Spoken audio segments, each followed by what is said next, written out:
Hey everybody, Record Store Day Black Friday is in the books, and I thought I'd share my haul. Stick around and we'll dive in.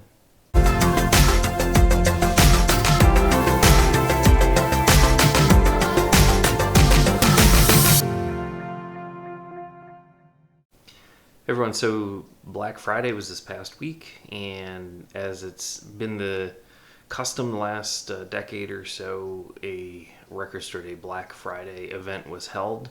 It was actually the fourth consecutive month of having a Record Store Day event because of the way the pandemic has altered things this year. So it was just kind of a nice culmination. Uh, I went to all four events this year. The first one I didn't line up early for. I got there a little bit later in the day.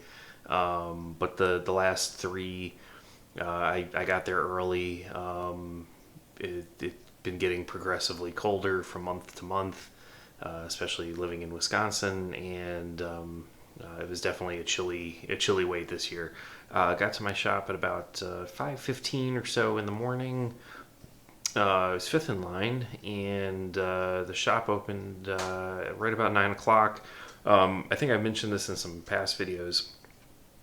They're doing a really nice way of organizing it, and actually, after the pandemic, hopefully comes end in the next 6 months to a year, they'll continue. I really like what they're doing, where you wait outside, they give you a menu, you check off what you want, they collect it in order.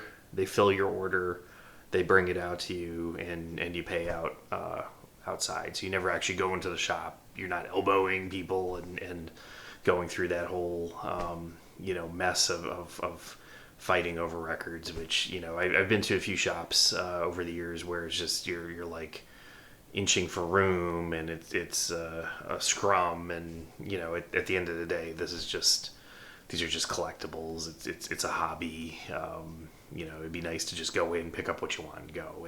And I've had both cases of having to fight over things, which is not enjoyable, and then just a few places that I've been now where either they're doing this with helping you out, or the last shop that when I lived down near Kentucky, they would only let 5 people in the store at a time. So it allowed you to go and shop and pick what you want and check out and be done, and you get what you get. And my wife teaches kindergarten, and she tells her kids, you get what you get and you don't throw a fit. So in my case, I got there early, and I was hoping to get the pick of what I wanted, which turned out to be the case for me. So I was really happy. So I thought I'd share my haul.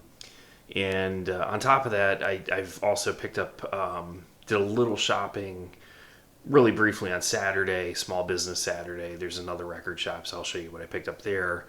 And then just as part of the whole Christmas holiday extended shopping season, there's been a few deals, and I'll share with you what I picked up with some of those Walmart and Target specials also. So first off is, of course, the Record Store Day exclusives, which I got a handful of singles. So this one, I know this one was delayed coming out. It's the Chris Cornell Patience 7-inch.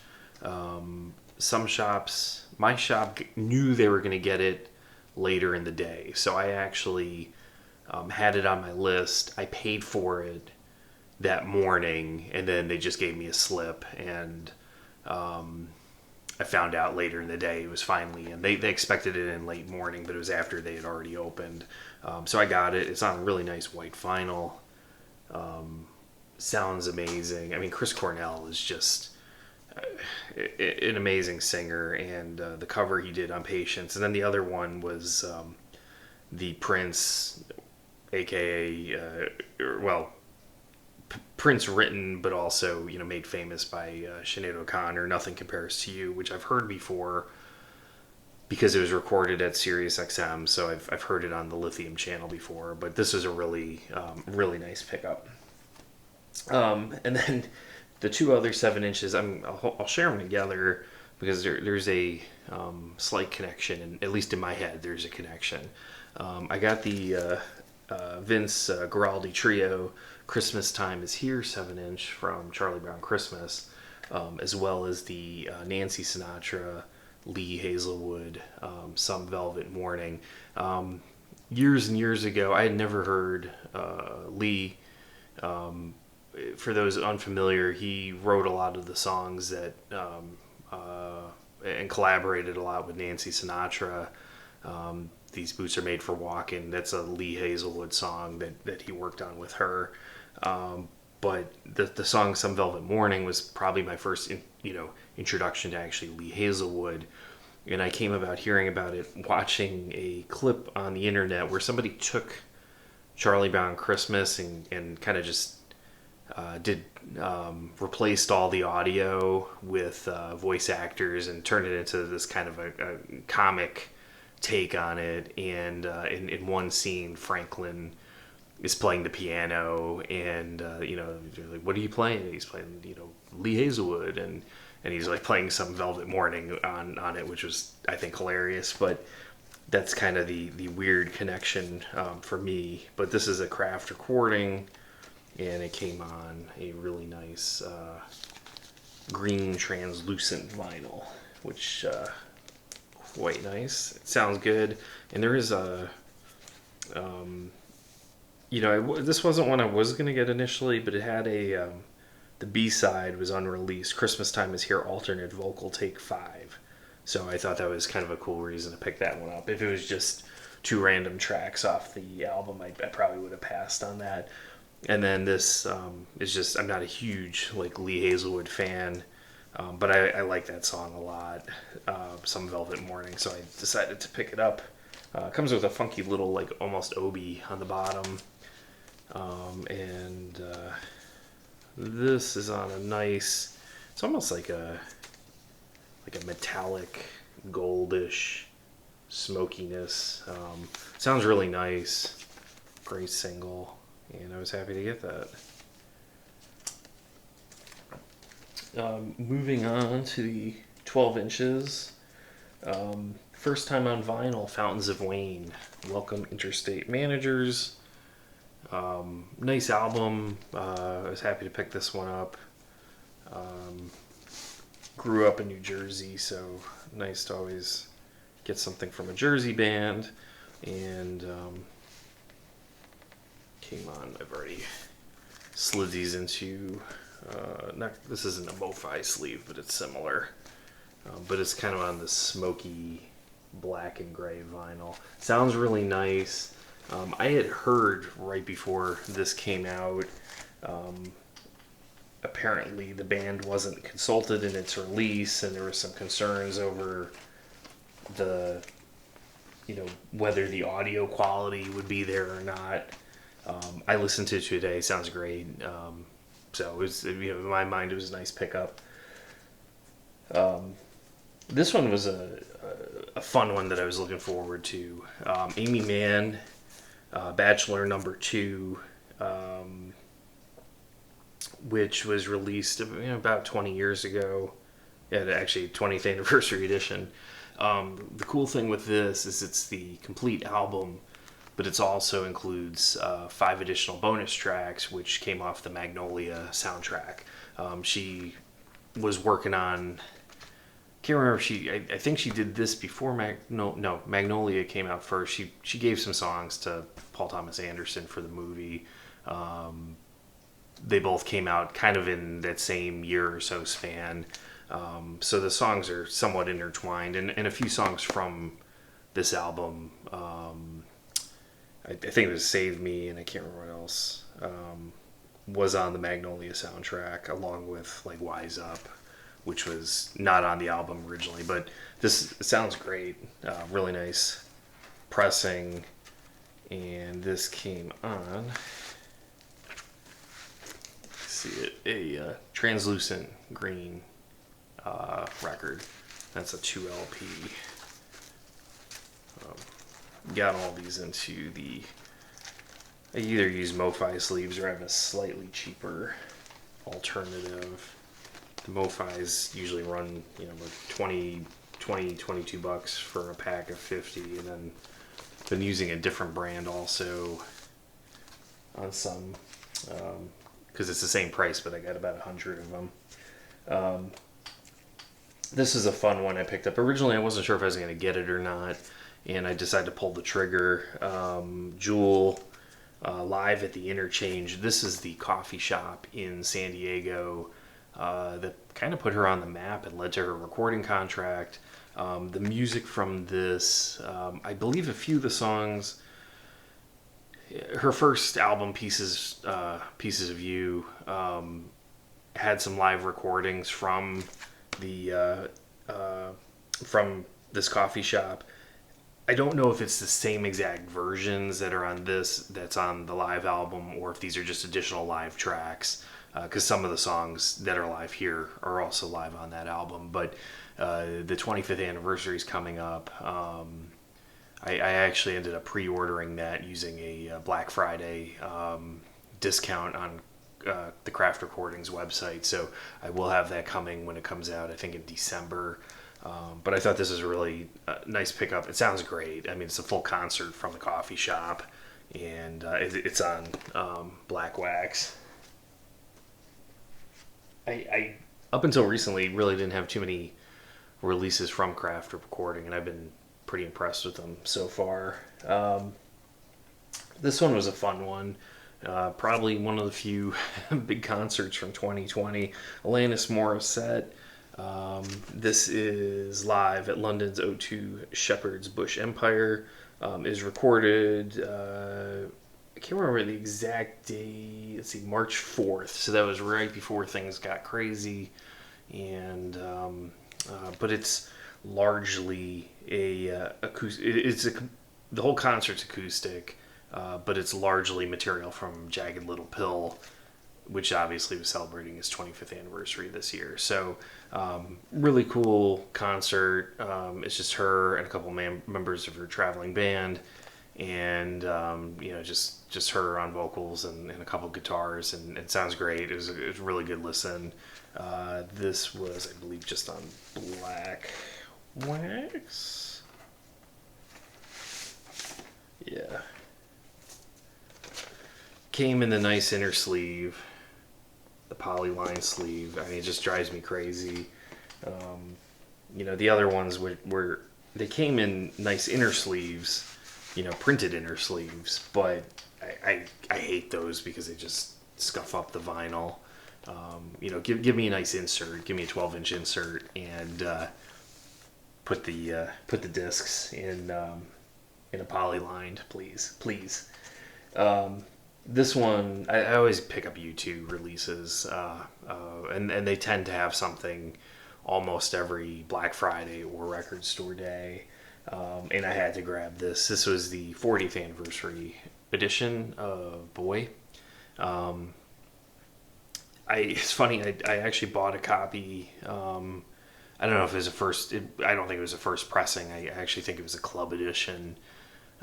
From a couple years later, of the album, maybe about a year ago or so. But it's the U.S. artwork. The having the boy on the cover was deemed, I guess, risque by the record company 40 years ago in the U.S. It's like the top half of a shirtless boy. So I don't know. But it's good to get the original artwork back on this, because it really, I think it goes great with the album itself. But this came on a nice white vinyl.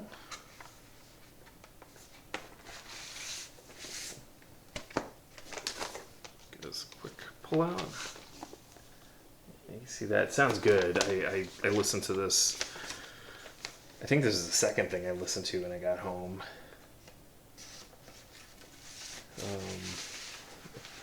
Second 12-inch.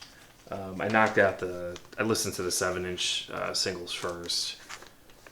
And then swung over to the 12 inches after that. And then this one was another nice one, which actually did include a live recording from earlier this year. So I got two live 2020 shows of sorts. Mick Fleetwood and friends celebrate the music. Peter Green. This is the green Manalishi with the two-pronged crown, live from the London Palladium from February 25th of this year. It was performed with Dave Bronze, Mick Fleetwood, Billy Gibbons, Kirk Hammett, and the Fairweather Low, Ricky Peterson, Zach Starkey, and Rick Vito. Really cool recording. Obviously a very bluesy song. This is the Peter Green era Fleetwood Mac we're talking about, and that was obviously before their pop rock mainstream stardom with the Buckingham Nicks lineup. They were, for those unfamiliar, Fleetwood Mac started out as a real bluesy band, and this captures that. So it had a tribute to Peter Green on side A, and then the side B had the Green Manalishi studio track, and then a live version from the era, from late 1960s or early 1970s. I don't think there was any details as to when it was recorded that I could see on this. I'll have to look that up at some point, but it came on a nice green pressing, and that sounds really nice. It was a nice this is a nice recording. I was happy to pick that up. And then I did get one other thing, and it's probably the one thing I didn't expect to get. I had it on my list. I figured if I get it, I get it. I've never had a hand-poured album before, and I thought maybe I'll get one if I can, because it would be a cool piece for the collection. It's almost not something you listen to. It's more of an art piece. I know there's been some criticism of this one because of the scarcity. Obviously when you're getting into hand-poureds, you're not going to print out 10,000 of them because of the labor that goes into it. But obviously it's a huge band, and that's, of course, the Rolling Stones. So I did get the Rolling Stones Let It Bleed. Again, to some of the criticism of this, I think, has been, this isn't an uncommon album. I was in a shop on Saturday, and I went over to the Stones section just to see, did they even have any copies? And I think they had 3 used copies of various pressings in the $12 to $15 range. So, again, this isn't an uncommon album in general. So I think the general criticism of it was the artificial scarcity created by doing such a limited run. And then, if any of you have seen it, the owner of the In-Groove record store in Phoenix, Arizona, did a video where he unboxed it. I was a little surprised that they didn't put more effort into the packaging on it, just for the price that came with this. But he pulled it out and showed it off, and it looks cool.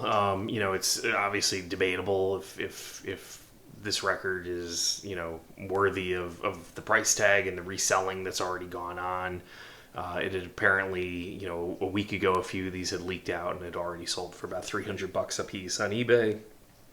I was taking a look out of curiosity, and the last few days it's been reselling on eBay for $350 to $450, in that range. I think a couple might have gone for as high as $500.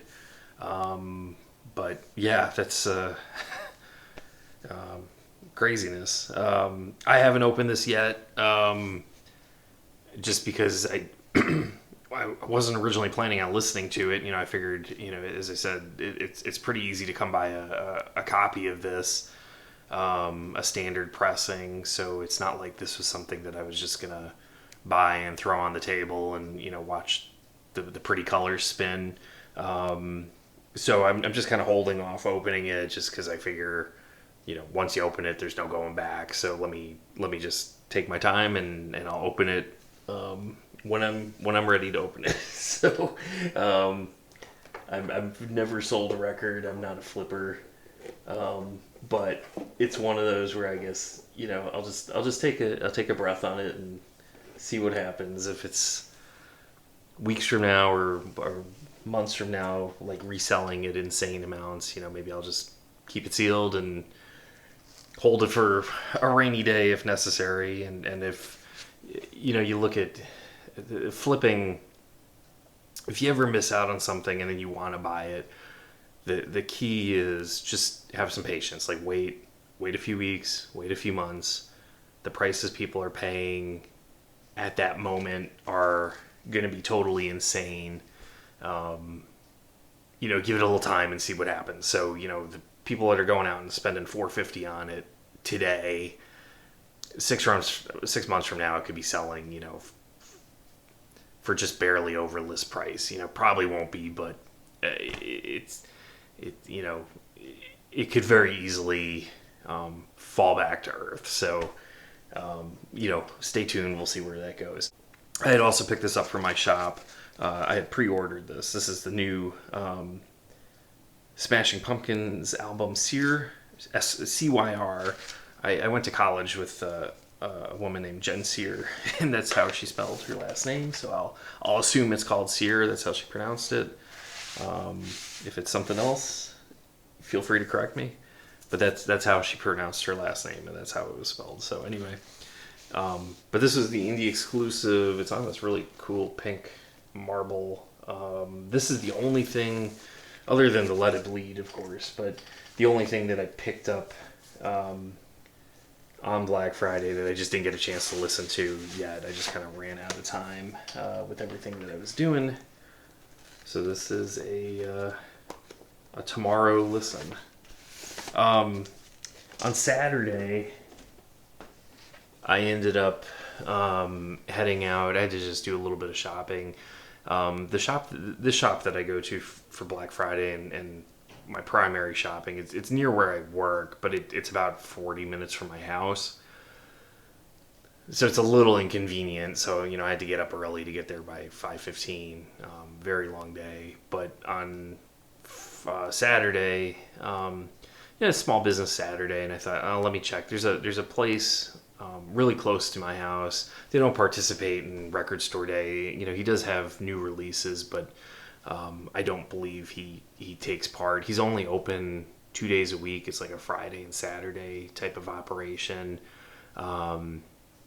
It's a record store, but they also do some guitar repairs, and I think he does some guitar lessons. It's a weird shop because he does carry new, but it's mostly used. Prices are just oddly all over the place. Like some of the new stuff he sells is overpriced compared to what you can get at other record shops. Some of the used stuff that he has, but not all the new stuff. Like some stuff is like, you look at it, it's like, oh, that's a great bargain. Let me get it here. On the used stuff, his pricing is like all over the place. Like he had a few MoFis that he was selling that I thought the prices on them were really good. It was 50 and under, and we're talking some desirable titles that have been out of print for a while.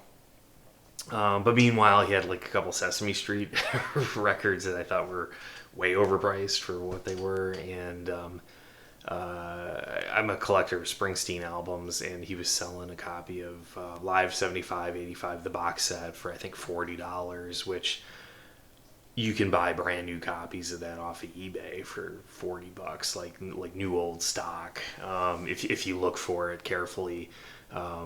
So it's just, you just really have to check his prices carefully to see, if you're getting a deal or overpaying. So the one thing I did end up grabbing from him, which I was it was $12, which I thought was a really nice price for this. And this is the 10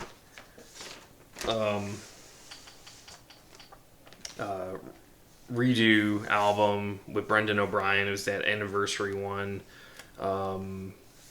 where it's got the original album plus the updated version, the updated mix from Brendan O'Brien. So I thought that it's a really clean copy. Didn't get a chance to listen to it yet, but it looked nice. Had all the inserts in it.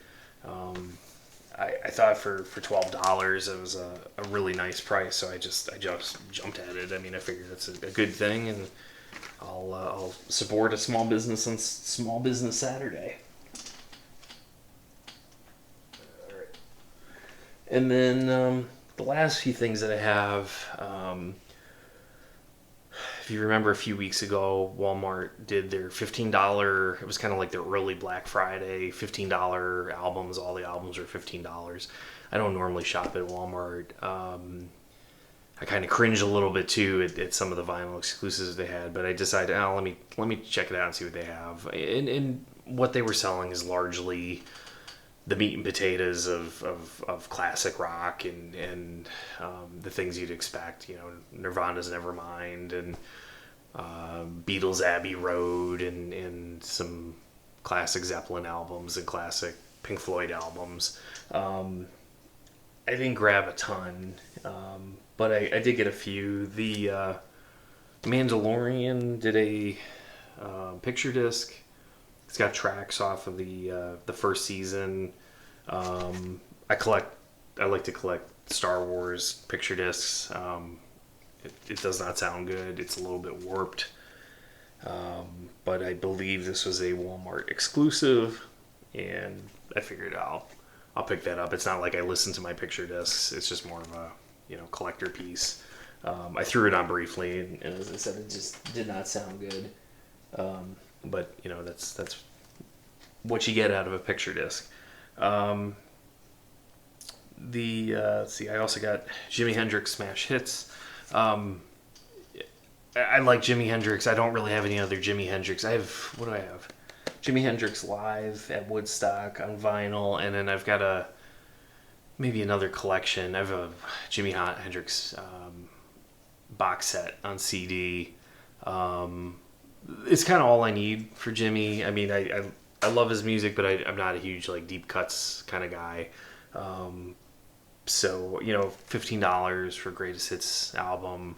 Why not? And it was on cool purple variant. Of course, it's purple, right? Purple haze. So it looks good. It sounds good. I know a few people have said some of these Walmart pressings don't sound all that great. Sounds fine. I liked it a lot. So 15 on that. And then the other one I picked up, Queen's Greatest Hits. And then this is another band. I like Queen. I enjoy Queen. But I'm more of a Queen Greatest Hits kind of person. I don't need the deep cuts of Queen.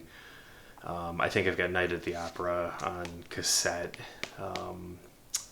But that's probably about all I have Queen-wise. And this is just a nice collection. It's Bohemian Rhapsody, We Are the Champions, We Will Rock You, Crazy Little Thing Called Love. I mean, it's the songs from Queen you'd expect to have. It's on it's a 2 LP set on white. Let's see, show this really good. And white, and then it's on a red. It's the other one. So looks cool. Again, Walmart exclusive. A couple things I certainly don't hold it against anyone if they want to shop at Walmart for vinyl. I prefer to shop at an indie shop and give the indie stores my money. These are great. The Mandalorian, it was a Walmart exclusive. It's not available anywhere else. And the other two, when it comes to Greatest Hits albums, I generally don't buy them for the most part. I prefer to buy full albums. So that's just something that at that price, I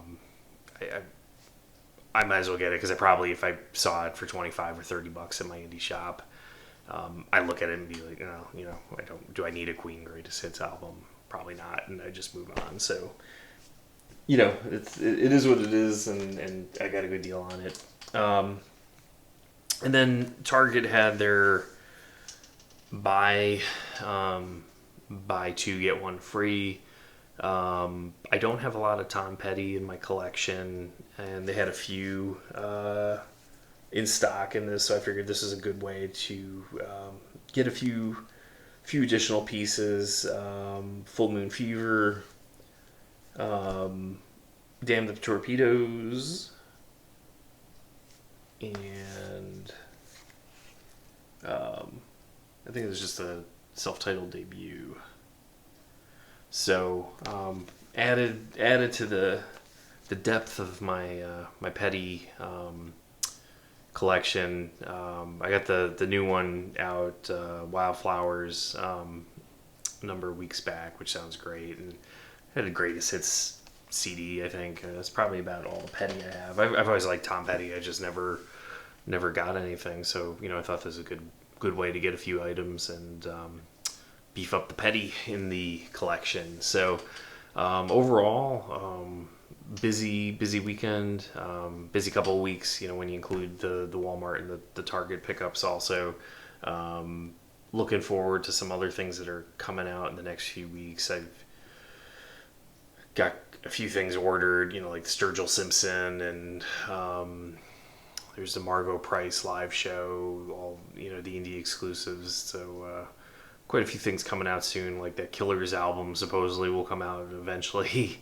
But yeah, I mean, it was overall a nice end to 4 months of record store days, and I was generally happy. I pretty much got everything that I was looking for, and overall real impressed with sound quality and everything.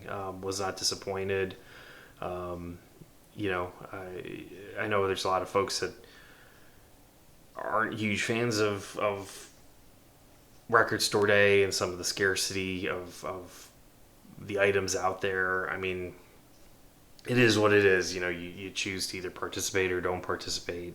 It's all of our money, and you just got to decide how you want to spend it. If you want to buy used records, or buy new records, or buy indie exclusives, or record store day exclusives, or what. I mean, it's all our prerogative, and it's we do with it as we please, right? So let me know what you think. Did you make it out to record store day, Black Friday? Did you pick up anything on Small Business Saturday or any of the other sales recently? Do you have anything good pre-ordered through the holiday season? Let me know in the comments. Hopefully you'll subscribe to my channel, give this video a like, and we'll be back with some more soon. Take care.